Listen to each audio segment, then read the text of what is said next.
Hello, welcome to Prajim Technologies. This is Venkat. This is part 3, Built-in Types in C Sharp. In this session, we will learn about different built-in types that are available in C Sharp, escape sequences in C Sharp, and verbatim literal. So first, let's look at the different types in C Sharp, and all these are built-in data types. So the first data type that we will talk about is the Boolean data type. For example, in your application, if there is a need to store a value, of true or false, then we make use of Boolean data type. For example, if there is a question, are you a major, true or false? Okay. So if you want to store values like this, we make use of Boolean data type. Now, to create a Boolean variable, we use the bool keyword, and maybe you give it a name b equals true. Okay, so this boolean data type can only hold true or false. If you try to assign any other value to this variable apart from true or false, then you will get a compiler error because b is a variable of type boolean which can hold only true or false. So for example, if I try to assign an integer to that, a number to that, immediately we'll get an error. Look at that red squiggly line, and it shows, obviously constant value 1 to 3 cannot be converted to boolean, so that's an error. Okay, so but whereas if you look at C or C++, a boolean data type usually contains 0 or any other number. 0 means false and any other number means true, but in C sharp, strictly a boolean variable can hold either true or false. The next data type that we talk about are the integral data types that are available in C Sharp. Now, there are several integral data types as shown in the slide, byte, short, integer, long, etc. Now, all these data types are capable of holding some number. Okay, if you look at byte, it's a single byte, which means 8 bits. Okay, and 8 bits can hold, 1 byte, a variable of type byte can hold a number between 0 and 255. Okay, so which means 0 to 255 are 256 different values. Okay, actually, if you look at how these sizes are calculated, there is a formula behind that. For example, 1 bit, okay, can represent two different values, either 0 or 1, and 8 bits together, they can represent 2 to the power of 8 distinct values. 2 to the power of 8 is 256, and 0, from starting from 0 to 255, is 256 values. So a single byte can hold 0 to 255. So for byte, there is another counterpart, S byte, S standing for signed, meaning it can hold negative values as well. Minus 128 to 127. So minus 128 to, minus 128 to 0 or 128, and 0 to 157 is 128. So 128 plus 128 again, 256. So if it's a signed byte, minus 128 to 127, byte is 0 to 255. Similarly, for short, integer, long, all of them have their counterparts unsigned, unsigned. Okay, so an integer can hold both negative and positive values, whereas an unsigned can only have positive values. It's not signed. There's no plus or minus. It's only positive values. Okay, now, so what's the difference between these different data types? They are from smallest to biggest. For example, byte is 1 byte. Integer is 32 bits. 32 bits is 4 bytes, whereas long is 64 bits. Okay, which is 8 bytes. So in your application, for example, if you're storing the age of a person, most likely couldn't be more than 130, or maximum is 110, 20. Okay, so age of the person is relatively small number.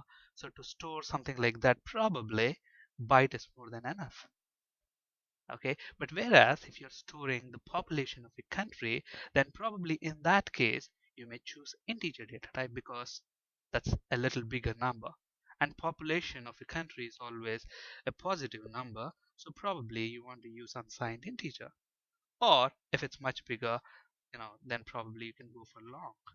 Okay, so depending on the requirement of your application, you can choose the type that is appropriate. Okay, now is it mandatory to remember all these ranges? I don't think it's practical. Okay, even if you forget the range, even if you don't have MSDN accessible, using Visual Studio you can calculate what is the biggest and smallest number that variable of that type can hold. For example, if I have an integer variable of type I want to find out what is the minimum value that it can store and what is the maximum value that it can store. It's very easy to figure out because this integer type has a property. Again, we will be talking about properties later in detail. So this integer type, so int dot, it has a property called min value. And if you look at the property, this will represent the smallest possible value. This will show what's the smallest possible value that any variable of type integer can hold. So maybe if you want the minimum value, you can just say console.writeLine, maybe something like this, min equals whatever.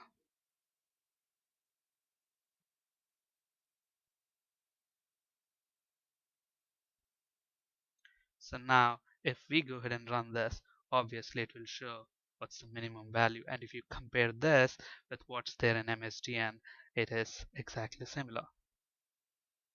Okay, so that's how you can compute the minimum and maximum. Similarly, if you want the maximum value, it's pretty simple. Use the other property, which is maybe max value. And you want to rename this to give it a meaningful name. So you run that, minimum is that, and maximum is that. Right. So those are the different integral data types available in C#. The next data type that we'll talk about is the floating data type. Float, integral data types, they basically can hold a whole number. If you want, a decimal precision, then that's not available in these integral data types. So if you want, to store some precision values, then you can choose this floating types. In floating point types, we have float and double, and they are much bigger as well. If you look at the float data type, it is basically 32-bit and the double is 64-bit, so they can hold relatively big numbers. And if you look at the precision, they are like 7 digits, after decimal, uh, you know together with the decimal and you know the integral part, they can be 7 digits, whereas this one is 15 to 16 digits. So that's about float. I mean, basically, if you want precision value, then we can make use of that. For example, double D equals maybe 1, 2, 3, some decimal places I want, and I can do that. And if you just print that number,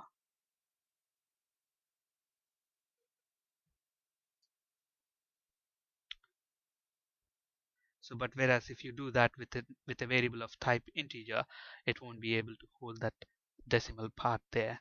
So for example, if I make this integer in the I, obviously you get straight away an error. Look at this, cannot implicitly convert type double into int. Again, in a later module, we will talk about implicit and explicit conversions. All right, so that's double. Similarly, if you want float, if you want a lesser precision, then probably you can go for float. And the next data type that we have is a decimal data type. Now, decimal data type has much bigger precision. Okay, it has a 29 to 28 to 29 significant digits, and the data type is really huge, 128-bit data type. And similarly, if you want to store any decimal value, you can do so.